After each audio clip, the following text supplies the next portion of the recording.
Okay, welcome back everybody. What you're looking at is a custom computer that we actually had to rebuild. This was brought in by a customer.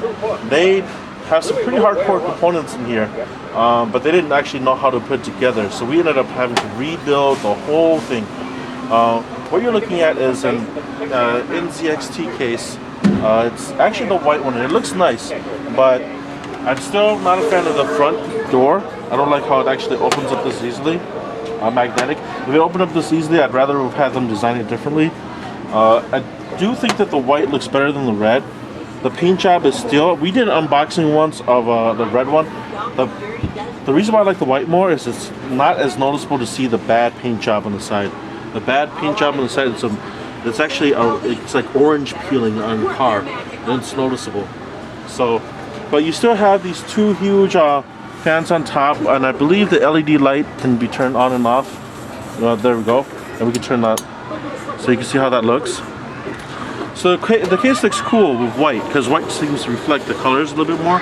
Now, if you can see here, they have 32 gigs of Corsair 1600 megahertz RAM. It's the CMP 32G X3, I believe, max 1600 case latency 10 set. That's a lot, okay, but you do have a very cool cooler. This is an LED indicator, depending on, it actually moves up and down depending on memory activity, but it does take a lot of space. We are only able to get, and I'm going to turn the light back on, we are only able to get it to fit underneath the cooler by taking off the,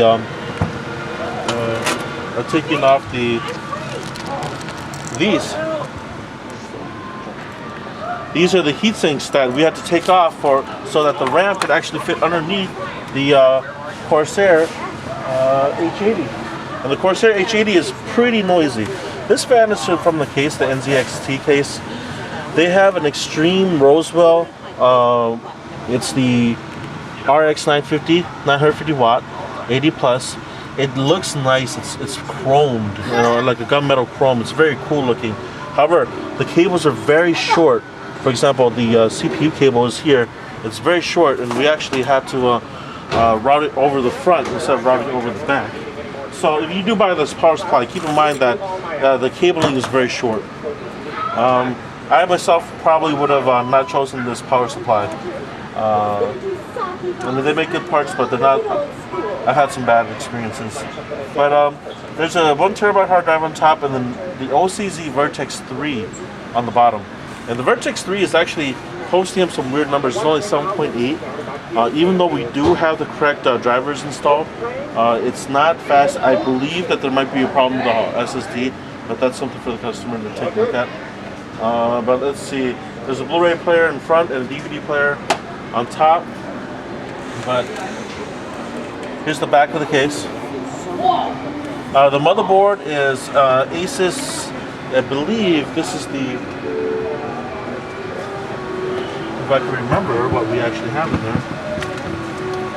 It's the Asus X79 motherboard, I believe. I don't remember where the numbering, but it is a good motherboard. I've heard some people saying that they come dead on arrival. We haven't particularly owned, we didn't actually purchase this motherboard, so we can't really say. I just know that in terms of tuning, it seems intuitive, simply because it has Asus's BIOS installed in there.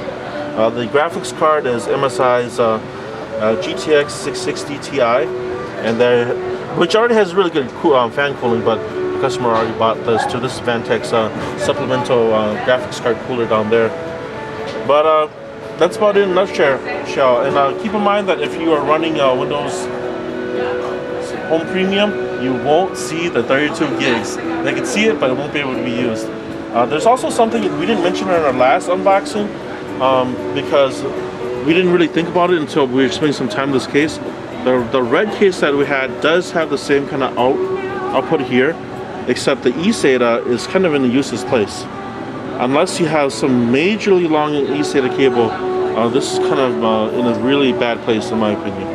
But thanks for watching. Any questions or comments, please post them at the bottom of the video.